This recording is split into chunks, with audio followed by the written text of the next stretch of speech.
Tällä kemian kurssilla käytämme molekyylimallinnusohjelmaa, jolla voi tutkia eri molekyylien muoto ja ominaisuuksia.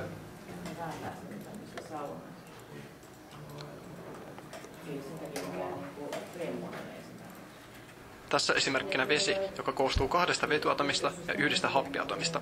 Hapen vapaat elektroniparit taivuttavat molekyylin veden muotoiseksi.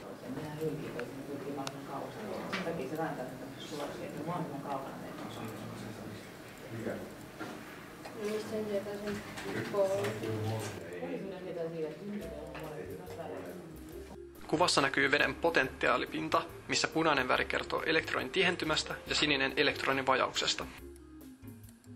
Koska hapen elektronegatiivisuus on suurempi kuin vedyn, se vetää sidoselektroneja voimakkaammin puoleensa. Tästä syystä molekyylin happipää saa negatiivisen osittaisvarauksen ja vetypää positiivisen. Vesimolekyyli on siis poolinen. Poolisuudesta johtuu, että vesimolekyylien välillä on melko voimakasta vuorovaikutusta. Niiden välille syntyy niin sanottuja vetysidoksia, joiden takia esimerkiksi veden sulamis- ja kiehumispisteet ovat suhteellisen korkeita.